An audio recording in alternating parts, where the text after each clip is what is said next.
All right, we're in here, and good morning, everybody. Cameron, there you are. I was about to ask you to shift to your left a little bit, but yeah, and that's not something I ask lightly. You.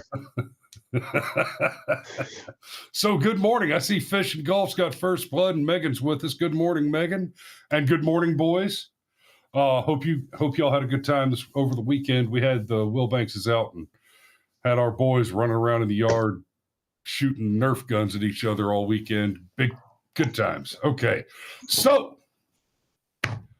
it's funny. I was going to talk about Daniel Penny yesterday because I wanted to talk about some of the court case drama. Some stuff we'll get to this morning. A lot of it's irrelevant now because he's been acquitted. Daniel Penny has been acquitted on all charges, and that. Oh yeah, that is a big step in the right direction. Now, yeah, I almost got a bottle of whiskey to take a sip to that, but it's 7:30 in the morning. No, not gonna do that. And really, I don't do that. What? Say what? I could do that. I could run in and grab some whiskey real quick. That'd be all right.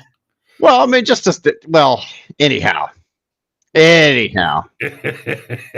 But yeah, congratulations are absolutely in order. And I see that there's somebody named Be Controversial in the chat. That is okay, no problem. I can handle that. No, real quick, Be Controversial is Be Controversial joins us from Timcast from the other night when I called in. I called in and asked a question of Tim and the crew, and then after that, there's an after hours members only thing, which is basically another 2-hour podcast that I sat in on with Richard G. Stanley and Raymond G. Stanley, the Marine that's on there half the time. So I did like a separate 2-hour podcast with Tim Pool's members only section. What was that? What was that controversial? Like last Thursday, I think it was. And I'm gonna do that shit again, probably at least once or twice a month, because we definitely had like 700 viewers just on Twitter the next morning, like concurrent live the next morning on Twitter. Okay. Anyhow, topic: Daniel Penny. Look, in all seriousness, let me start by saying this is one of those cases where the brilliance of the founding fathers just shines absolutely through. Because, yes, of course, Daniel Penny never should have been charged. Nothing like this should have happened at all. She got a jury together. The jury looked at all the evidence, and at first, I thought they were going to be hung. It looked like they were going to be hung, which would have been good enough. You need one person out of 12 to stop somebody from going to jail that does not deserve to go to jail. And so, despite the fact that the system was abused and like I said, none of this should have happened to Daniel Penny, period. The system did work. The ultimate safeguard, the one thing that the founding fathers said we're going to compel our citizens to do, to participate in the legal process, to serve on a jury. It was the one thing the state can compel you to do. Ended up being a brilliant move on their part because of situations like this. Because they figured, okay, if you get 12 people together, not 12 lawyers, not 12 smart people, frankly, and I don't mean that as an insult, to just 12 regular people. If you can't get 12 people together and you can't convince them that somebody needs to go to jail, that person probably shouldn't go to jail. And well, here we are. So hats off to the brilliance of the founding fathers for coming up with this system. Of course, it's supposed to be a jury of your peers, and let's be crystal on this. When we say a jury of your peers, Penny was put in front of this jury. Now, it's kind of hard to tell from the sketch, the courtroom sketch, but I see a lot of gray and white hair in there. Penny is a young Marine, and this is a New York court. Probably not a lot of war fighting veterans in here. This is not a box of decent people. And there is a running theory that the original hung jury problem had come down to one holdout that just insisted he must be guilty. Can't imagine who that would be. Oh, there's one old white woman in a mask. In New York. Yeah, we need it's got to be distributive justice. Distributive justice. Yeah, I was about to say. Distributive justice means that you think Daniel Penny should have been convicted because Neely isn't around to serve a sentence for the absolute myriad of crimes he has committed. Yeah, right? I was going to say, jury of your peers. Nobody that's wearing a mask in 2024 is my peer. Correct. Here's your distributive justice. They wanted to get that conviction because, well, Neely wasn't going to be convicted for any of this stuff: kidnapping a 7-year-old girl, punching a 64-year-old man in the face, breaking the nose and orbital socket of a 67-year-old woman. Neely has been arrested 44 times, but never faced justice for terrorizing New Yorkers. He obviously had pretty severe mental problems. I don't think it is that there's no way it could even be the slightest bit controversial to say that. And so if you even want to make the case that this is a tragedy that a person with mental illness was killed, okay, fine, I'll give you that. But he was having a mental illness issue on a crowded subway threatening to kill people. I don't care if I go to jail. Feed me or I will murder someone. I mean, yeah, that's a ball game. That is an absolute ball game. You do not get to invade my bubble. Your rights stop at the end of your nose. Correct. And Neely bought a Snickers. That's right. That's right. Boy, that would be a dark Snickers commercial right there.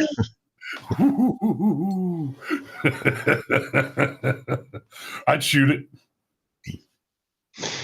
Anyhow, boy, that'd be like the Michael Bay Got Milk commercials. Anyhow, I cut you off. What'd you say, brother? I said I'd shoot it. The commercial, not the sociopath. Although. Yeah. And look, and obviously, I would even go so far as to say the state bears some responsibility. When you have somebody that makes a mistake and you give them a slap on the wrist and a suspended sentence, again, that's another thing I could see making an argument for, depending on the context of the situation. But when you got somebody that routinely punches old people in the face, because what we saw with him like breaking orbital sockets and stuff like that, that's just what he was arrested for. That's not everything he did. That's just what he was caught doing. Okay. Right. And what? There's no. If you catch somebody with 20 keys of coke and hit them with intent to distribute, I promise you, there's more. But wait, there's more. So the state of New York actually bears some responsibility because this guy should have been in jail or this guy should have been committed to a psychiatric ward. Of course, there's not really a whole lot of those left, and then, sidebar, maybe we should bring back the asylum system. Jordan Neely might be alive if we did. But again, like the one thing that shouldn't have happened is Daniel Penny. This is like,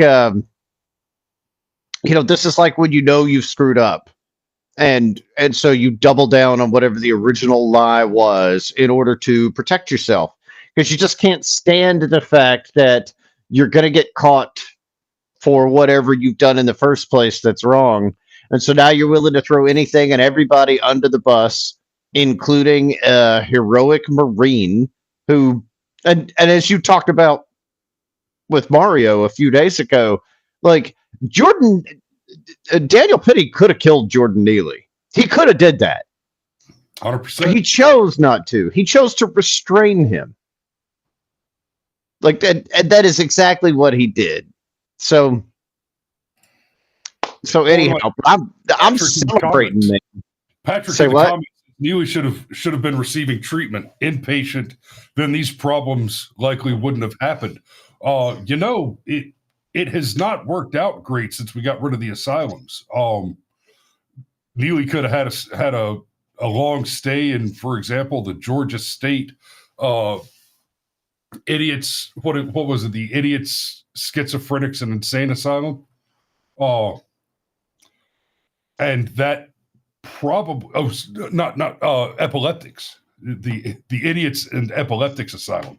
Anyway, but point being that mental health service is failing miserably in this country, and we can do a whole show on that. But to your earlier point, Cameron, about the state bearing some responsibility, not only do I agree with you, and I think that's probably a claim that doesn't even merit argument. I'll take it a step further. California was having a lot of problems because they had this policy. They had changed the law, and especially in cities like San Francisco and Los Angeles, they made it so that if shoplifting under $900 wasn't prosecuted. There were a couple of clever businessmen who just priced everything in the store at $1,000, and then they had coupons at the register to reduce the price of the item to its actual MSRP or something similar to it. But in this last election, there was a ballot proposition alongside President Trump, basically shifting the entire state of California some like 14 points to the right, which was fantastic. But you had that, and at the same time, Californians overwhelmingly voted to support getting rid of the psychotic laws that were basically just making shoplifting a free-form content creation activity. They're tired of the flash mob shoplifters, and so they said no, get rid of it. We're not doing this anymore. So hey, Mario's joined us. Good morning, Mario. Hey, good morning. Can you hear me? Yes. Jesus Christ. Sounds good. Okay, great. Yeah. Yeah, I can hear you breathing into your microphone. Do you hear the sound of my breath constantly? Yes. You get. You're fine. You're fine. Get one or the other. Anyway, sorry, I've been on the run lately. They got Luigi. I figured I'm next. So anyway, sorry I'm late. You son of a bitch! You beat me to the joke I was gonna make. It's like losing the game. Oh, guys, you all just lost the game. My bad. Indeed. Everybody lost the game. So the funny thing about the game is nobody ever wins. I'm glad that justice was served, I guess, in the end here in this Penny case. But I mean, I still think it's kind of a tragedy because it's still going to have a stifling effect on people taking action in public to protect innocence. Correct. But the fact is, this should never have been charged. It's the best we can get in New York. I think it's funny that they deliberated for like a week on the first manslaughter charge, okay, only to be a deadlock, and risk the trial being a mistrial. So the judge threw out that first manslaughter so that they could focus on the second one. And, I guess they had the long weekend and they came back on Monday and they're like, nah, the free coffee and donuts, it's just not doing it for me anymore. We're done here. It was good last week, but over the weekend, the donuts got stale. Yeah. Okay, I am not a lawyer, but I'm going to throw out a charge while the jury's in the middle of deliberating it, and not for any reason, not because there's tainted evidence and not because the jury has reached any kind of a verdict, but they can't reach a verdict, so we're just going to drop the charge. That I am not a lawyer, and I detest reading law. I hate the way that it's written. Okay, but I can't help but feel like there might be just some slightly let's say, extra constitutional things in that, because how do you just throw out a charge? Look, I'm all for judges being able to throw out charges if there's a reason to throw out the charge. But our whole case is gummed up, and so okay, we're just going to throw the charge out. Well, that should have been a mistrial, not throwing out the charge. Yeah. Ironically, throwing the charge out means they can't hit Penny with it again. So maybe one of you knows more about this, but no, it's basically. Hang on, Mario.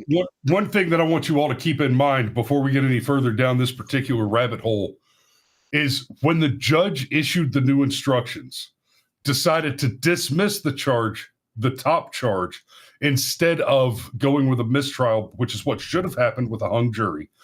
Instead of doing what he's supposed to do under the law, he took the completely unprecedented step, as in this has never happened before, unprecedented, and threw out one charge and instructed the jury to go back and deliberate on the lesser charge.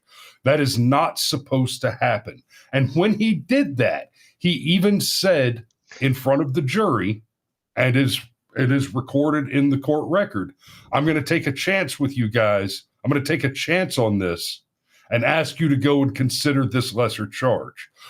So what we're seeing here, Daniel Penny, who restrained Jordan Neely while he was in the throes of apparently a psychotic break and a large amount of illicit drugs, restrained this man on the subway in a perfectly reasonable rear naked chokehold. It's a very good maneuver. It's a very effective maneuver. But let's not forget, he was also assisted by two other men. There were three men holding Jordan Neely down. Yeah. It happens to be that Daniel Penny is the only white man that was holding Jordan Neely down. The other two men of color were not charged at all. Yeah, white guy who was a soldier. This is absolutely a case of the New York justice system being filled with sociopath leftists saying, hey, there's a white guy, let's kill it. Well, that's how the disgusting prosecutor, how she described Daniel Penny in court as the white man. Okay, like over and over and over, trying to sway I'm sure like at least half the jury was black or Dominican or whatever, So yeah, trying to stoke that racial animus, but yeah. So they were trying to save face. It was really a last-ditch effort because it would end on mistrial if they remained deadlocked on that first manslaughter charge. So the judge waved it away, and it's like maybe we can get a little play on the B side of this record. You know what I mean? And that was not the case. I can't wait for the jury interviews to come out. Because I thought this was going to be a hung jury. I thought that was the best Daniel Penny was going to get, which I was going to be fine with because, the whole thing about jury nullification is something we're not even supposed to talk about. But it exists for a reason. So whatever. Say what? We should talk about jury nullification a lot. But anyhow, I thought it was the best. What's the point? I thought it was the best he was going to get, and so I was just prepared to accept that. And then the judge comes out and does his guys, I'm going to take a chance on you thing. And I can't help but wonder if the jury, even the jury that wanted to convict him, like all came back on Monday and went, guys, do we all agree that was weird as fuck, right? We're just going to let Daniel Penny go because that was weird as fuck, right? And they left and then came back on Monday. Like nobody's spouse or nobody's son came to him and went, look, Dad, I know we're not supposed to talk about this trial, but do you understand how this looks from the outside looking in? So. It's like it's juror fatigue, okay? Because even like the members of that jury who were on the wrong end of the bell curve probably came back on Monday and like, man, this shit don't make no damn sense. Like, you know? Right. Well, let's take a look at just how it's being framed in the press. Right, this is New York Post. Daniel Penny acquitted in subway chokehold death of Jordan Neely, sparking applause, uproar in New York courtroom. But look at this. Look at this first or this second paragraph here.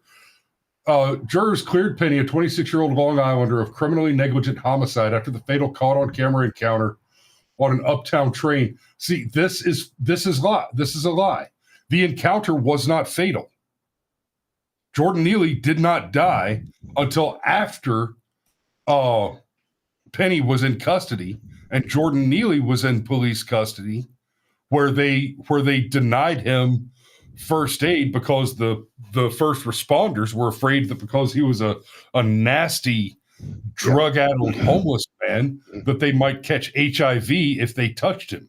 They provided rescue compression, but they would not provide emergency assistance respiration, mouth to mouth. So if anything, the first responders bear the entirety of the responsibility for Neely's death. But then it goes on. Fatally caught on camera encounter in Uptown F train last year sparked fierce debate about mental illness, public safety, and vigilantism. In what way is this vigilantism? This guy comes on the train, starts attacking people, and Penny intervenes in the incident. Vigilantism is, hey, we know bad guy did bad thing. Come on, boys, get your guns. We're going to serve some justice. Well, if you're a white man in New York City who lays hands on a precious brown or black body, then the prosecutor knows what evil lies in the hearts of men. She knows that you got on the subway that morning looking for a fight. That was the prosecutor. That's how she viewed it.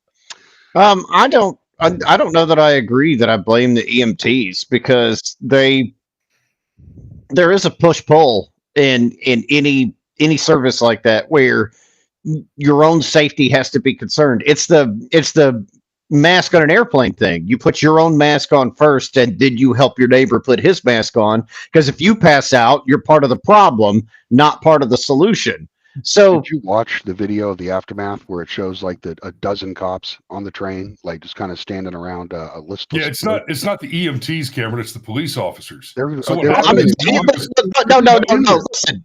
No, it is an important distinction. Yeah. Neely was in police custody. While you are in police custody, they bear responsibility for your safety and your well-being. Remember a few years ago, we had the guy that was he broke his arm or something, and then I can't remember the details of the case. It was one of the Letitia James cases in New York. They went after the police because this guy was arrested and he wasn't properly seat belted and suffered injuries in the back of the car. Because you were just talking about the EMT and the put on your mask. Because I was just EMTs. It was the police. I was just bouncing off what you just said, though. You said EMTs. I don't know that you meant to, but look, the point with okay, that's what it was. It was first responders, and then anyhow, okay. But what I was trying to say was, look, cops, doctors, EMTs, firefighters, whatever, doing something that's inherently unsafe to yourself, and specifically, you got some nasty homeless person that is having a full-on psychotic break. I'm not giving them mouth to mouth. Oh yeah. Hey, to be clear, I'm not necessarily saying that the cops should have done anything different. My point was, if Neely's death, if culpability for Neely's death falls on anyone, it is the police and not on Daniel Penny. Yeah. Well, that's on Neely. I watched it. When Penny and Neely were when Penny and Neely parted ways and never to see one another again, they were both still alive. Penny was in police custody being questioned by the police before Neely died. So yes, it was a dozen cops standing around him, no one taking charge. Okay, they're literally trying to figure out by consensus what we're going to do. Not a single one of the police officers was ranking or whatever, kind of assume the leadership role necessary. I'm watching the video and I'm like, what do you guys just get him off the train, pick him up, Pick him up, get him off the train. That's step one. Okay, that's the first thing you need to be doing.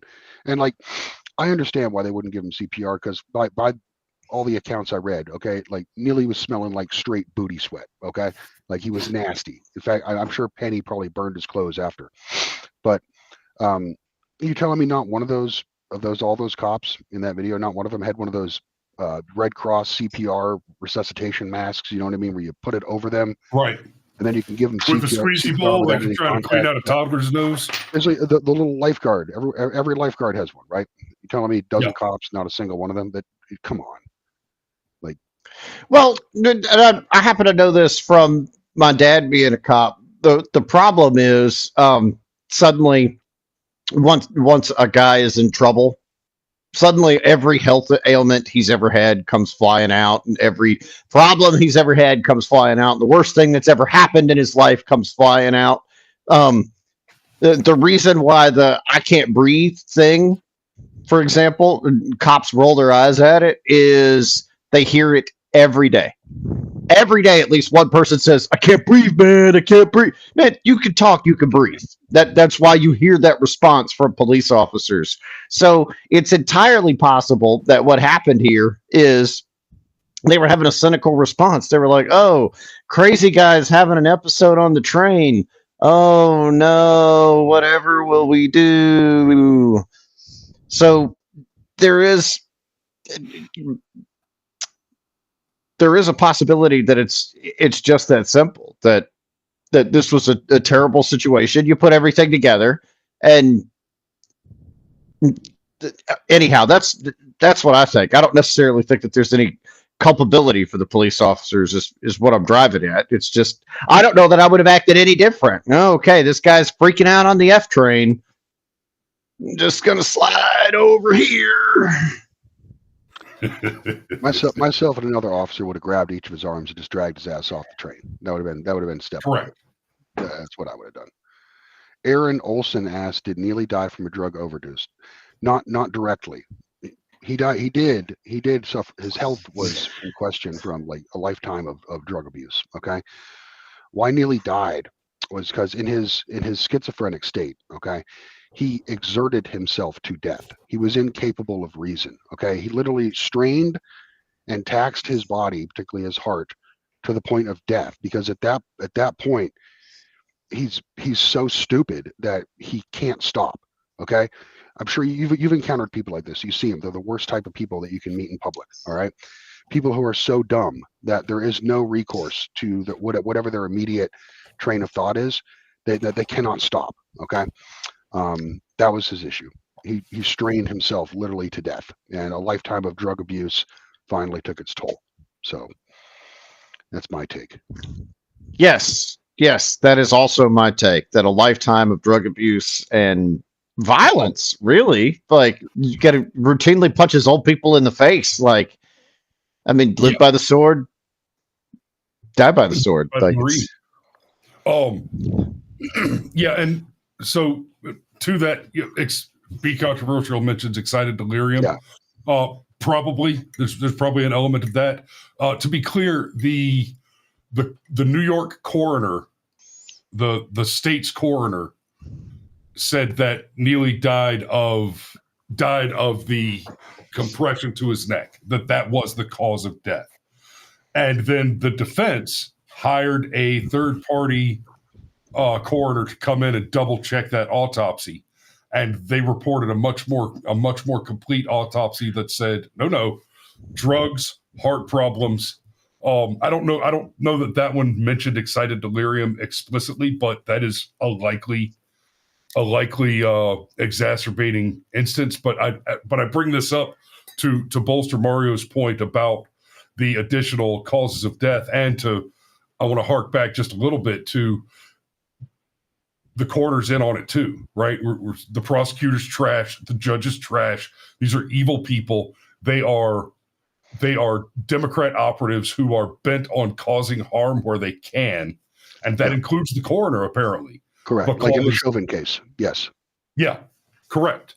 Mm-hmm. Just like in the Chauvin case, when the coroner basically came out and said Chauvin murdered George Floyd, and then 2 more independent autopsies were done, and those independent autopsies came back and said, now hold on a minute, you didn't even mention that he had an 8-ball of fentanyl in his left nostril.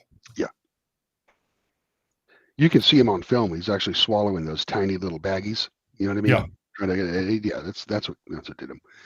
Well, But did you guys see after the trial the father and the BLM activist, the insane, yeah. the Yep. Rwanda Hutu radio tier, Oh my God, Mario, yes. That is what it sounded like. Oh, before you kill the penny, first let him taste your Hutu strength. Oh God! So basically, they're threatening to who? Well, I mean, he was a Michael Jackson impersonator.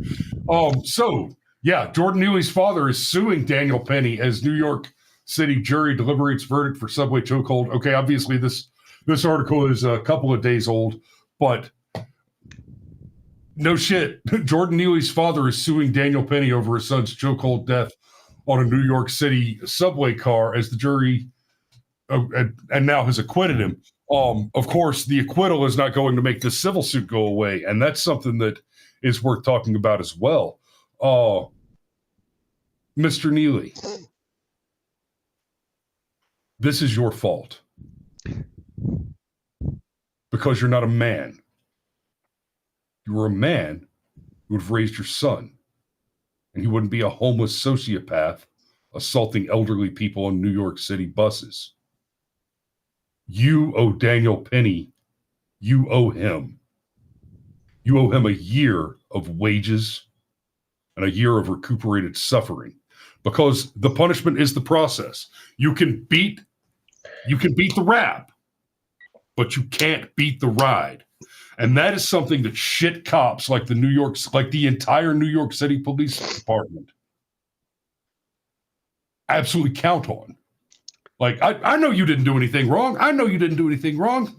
But you know what? You made me look bad, or you caught me in a bad mood, or you didn't get down on one knee and just give it up. So fuck you. Yep. You're going in the back of the car. You're going to spend the night in jail. You can beat the rap, but you can't beat the ride. I can punish you as a police officer. They can punish you even up until let's say obvious wrongful arrest. I don't care what the situation is. You get into a situation where it's an obvious wrongful arrest. You get arrested. Your liberty's been restricted. Your Fifth Amendment has been violated. Your Sixth Amendment rights have been violated. Hell, maybe they even disarm you and your gun goes into lockup as evidence, never to be seen again. You might as well just go ahead and buy another pistol. You finally get to court. The judge says, obviously, this cop is completely out of his mind. This was complete horseshit. All the charges are dismissed. Mr. Lowry, we're so sorry for the inconvenience. Fuck, you're sorry. You write me a check. Yeah. Put that cop in jail for the rest of his life and write me a check. Because if you don't do that, then the fact is that your police officers have essentially unlimited authority to enforce their personal whim, whether the law supports them or not. And that's a big part of what just happened to Daniel Penny. That's a big part of what happened to Donald Trump, is cops said, yeah, whatever, fuck them. Yep. Well, I've said before, this is the same mentality about, well, what Kyle Rittenhouse did wasn't very wise. Nope. The second you say that, you are allowing this mentality that got Daniel Penny arrested. You're allowing that mentality to take hold. What Kyle Rittenhouse did was the right thing, and not that long ago, the Daniel Penny was the standard. The Kyle Rittenhouse was the standard. If the barbarian hordes were burning the village 2 towns over, you sent your young men to help because you never know. It might be your village that gets burned next, and you want the young men to help so it doesn't get burned. So if there's that, it's what I refer to as the Kyle Rittenhouse thing. Another thing that my dad talked about a lot, because he was cop, just for anybody that didn't know. Hey, real quick, Cameron's dad was a cop in a city that has an average of 1 murder per day reported. Yeah, reported. Yeah, exactly. Yeah.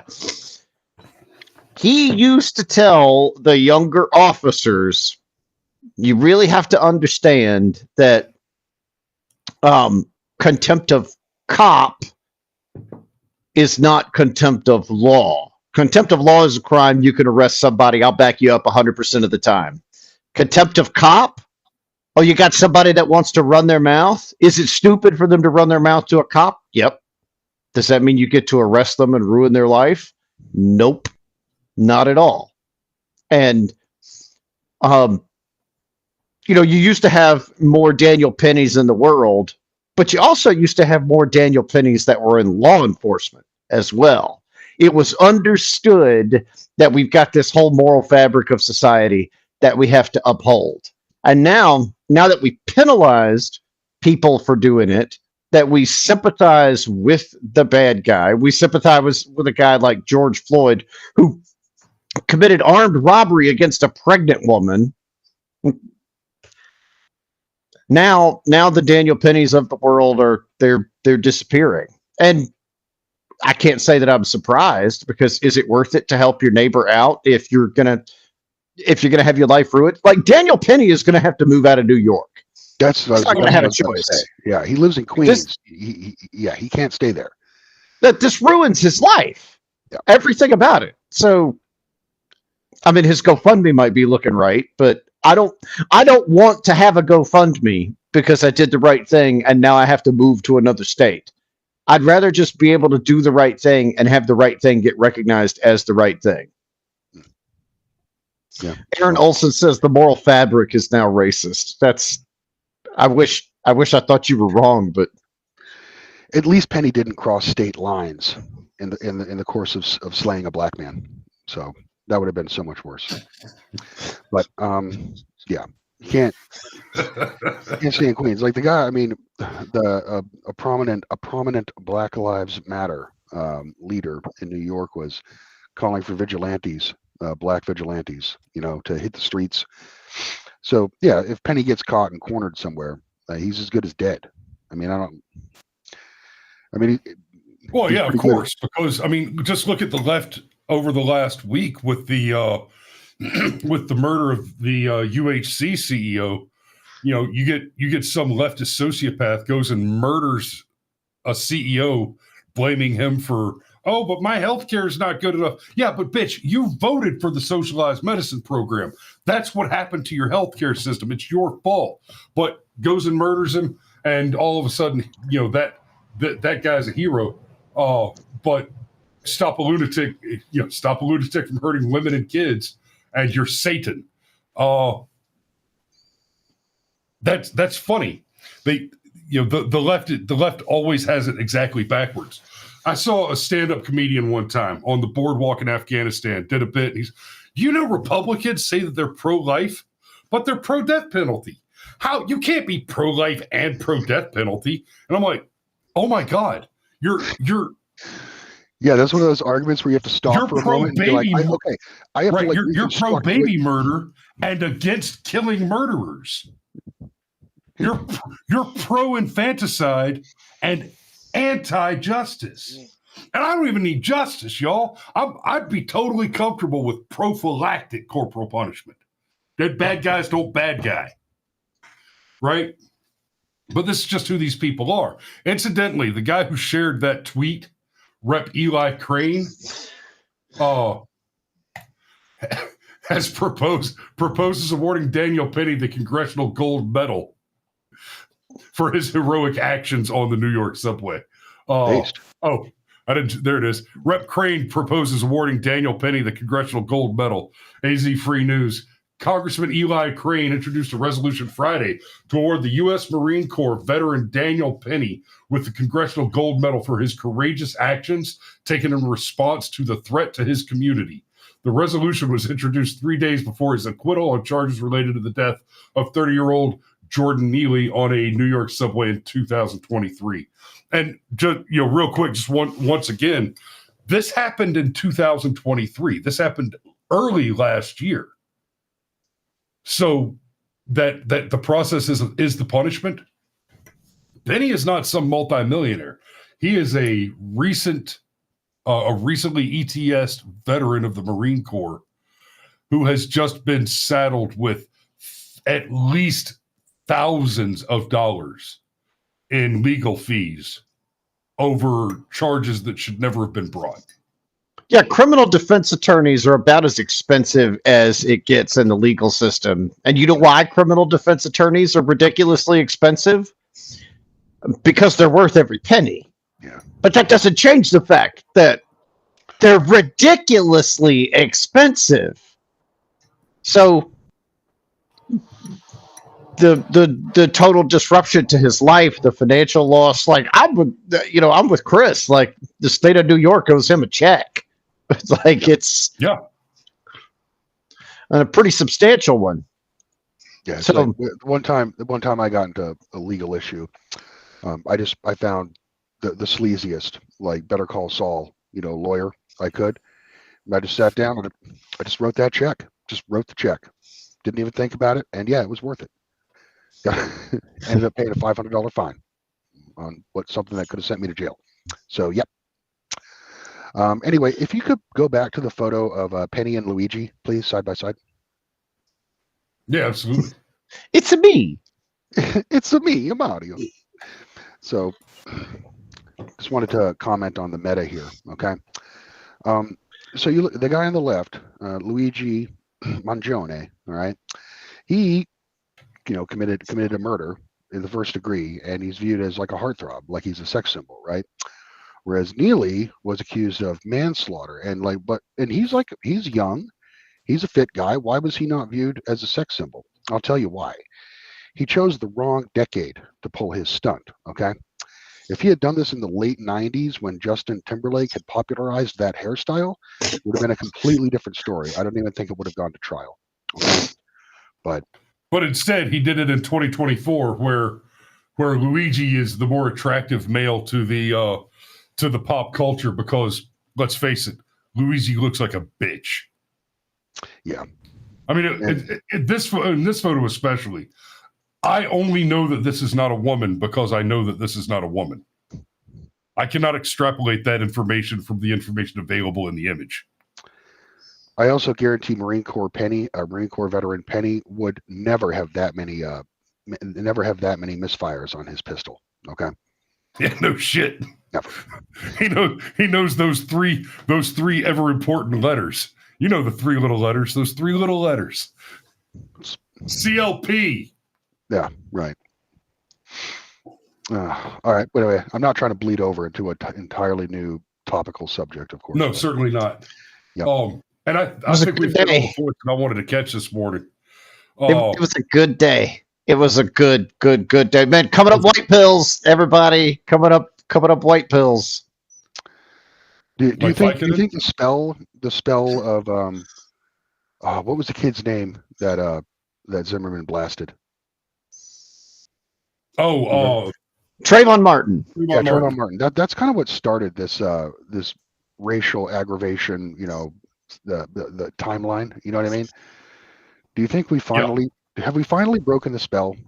We had Trayvon, then Michael Brown, then Shawana, whatever, then George Floyd, of course. Like, do you think we've broken the spell, or? I don't think we've broken the spell. We're on our way there. No, I think it's more like something that's been overheated and overused. I don't know that we're ever going to truly break the spell, but I think because this sort of thing has been done so often, because you bring up Trayvon Martin, and the picture that was passed around of Trayvon Martin was when he was like 12 or 13 years old, right? And so you saw, the association that people made. Say what? They did the same thing with Neely. They would always use photos of him. I was about to say that, yeah. Back when he was like still photogenic and like you could still see he had a soul. Like, So anyhow, but that's that's what started that process. Wasn't just that the incident itself happened, but the news media so specifically framed the incident to run with a narrative. And now partially because of Donald Trump and the way that he's broken everybody's brains, those types of narratives have lost their ability to have a hold on people more and more and more. And I think we're at a point now where so many people, it doesn't matter where you are in the country, black, white, whatever, like they're just suspicious of the whole thing. They're like, okay, you literally just told me the president was fine for the past 4 years when he's obviously got fucking dementia. You keep telling me that the economy is fine, but I go to Walmart and feel like that I've got to mortgage one of my fucking kids just to walk out with fabric softener. Yeah. And you're telling me that this Marine decided to just murder an unarmed black man? I think that's where we're at. I don't think it's gone. I think it'll come back around, but I think at the moment, in this context, you're talking about a country where a lot of people, a large number of people, are on this whole police brutality narrative, where it's like, oh yeah, the police murder thousands of unarmed black men No.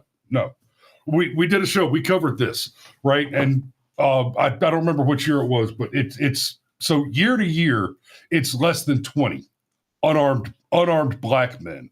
And we took the 1 year, it's a couple of years ago, and it was the year before that we're reporting on, but it was like 13 it was 13 that year. 13 quote unquote unarmed black men. And we went through it one by one. And of the 13 unarmed black men, 5 of them were driving a car trying to run the police officer over when they were shot and killed by the police officer. And they were reported as unarmed because they didn't have a gun in their hand. A couple of the other ones that were unarmed, they didn't have a gun, but they had a baseball bat. And then some were, it was just like, there was one in particular where he was straddling a female cop with her arms pinned down, and he didn't have a weapon in his hands. He was just beating her to death when her partner shot him. And so it's going to take a hot minute to peel back the just staggering lie that is racism. And one of the things that makes it difficult, we're 3 pretty conservative guys that live in pretty conservative areas, and our general relationships are pretty conservative. You'll hear these sociopaths on the left talk about redlining, which was the practice of blocking blacks out of being able to buy houses in certain neighborhoods and that kind of stuff. And we know, the 3 of us know academically, that shit was outlawed 2 decades ago. Oh, but they still do it in some places. Yeah, they do. They do still do it in some places. They do it in places like Martha's Vineyard. They do it in places like New York City, in Los Angeles, in San Francisco. They'll move. Those white people will move if a brother moves in the neighborhood. I'm not moving if a brother moves in the neighborhood because, frankly, there's not a neighborhood here. They experience racism. They see racism everywhere because it is saturating their world. They live steeped in it. The leftist, the guilty white liberal, lives saturated in racism, and we don't. It doesn't exist where we are. Because it's their religion. It's not ours. Correct. You want to, you know what? Something I couldn't. Can you go back to that photo that shows young Neely? Be controversial. What was random? Look how much more vibrant New York's nightlife was back under Giuliani. Like, I guarantee you, if you go to that same street today in New York, there's half the human activity you see in this one at best. Oh yeah. So it's so sad. Like, you talk people fixated on the racism. Like, that's the problem. That's the problem. You look at that image from less than 2 decades ago, and it might as well be a different country. That's a bigger problem than constantly looking for a racist boogeyman. Maybe someone should address that. Well, the problem with New York in the 90s versus New York today is starting to look like the pictures of pictures of Saudi Arabia before the caliphate versus today. If you look for Syria. racism, you will find it. if you book them, they will come. Like that is just, that's part of the issue here. The thing that I'm concerned about is at the moment the pendulum has clearly swung too far in one direction, and we're all sort of unified in this thing of, at least enough of us are unified in this thing that says, nope, we're not going to ignore reality. We're not going to ignore the world that we live in. But pendulums swing. And when pendulum swings too far in one direction, it has a tendency to swing too far back in the other direction. And that is a thing that concerns me. I heard a guy once talk about he referred to it as the fuck it point. And he said specifically, the thing that I'm worried about is you keep telling somebody, oh, you're 35 and you live in Alabama and you're white, so you're automatically racist. Well, what happens if everybody in Alabama says, fine, fuck it, I'm racist? What then? Yeah.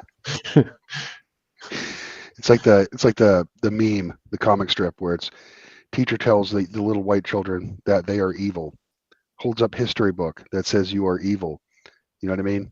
And so on. And then at the end, they grow up and they're like, we are evil. I guess I'm a Nazi. Whatever. You made me this way. Anyhow, still a good day. Cheers to Daniel Penny. Cheers indeed. All right, guys, that's I believe that's our show. Thanks for joining us this morning. Gentlemen, thanks for being here. Always a pleasure. And y'all go ahead and click that link, buy me a coffee, throw in $5 here and there where you can. We appreciate the hell out of it. Help us get the studio built and upgrade this game. And yeah, like, share, and subscribe. We are on everything, except for currently Facebook. I don't know what the hell's going on with Facebook, but Facebook ain't playing ball correctly. But yeah, we appreciate you guys. We love you, and we will see you tomorrow. Ciao.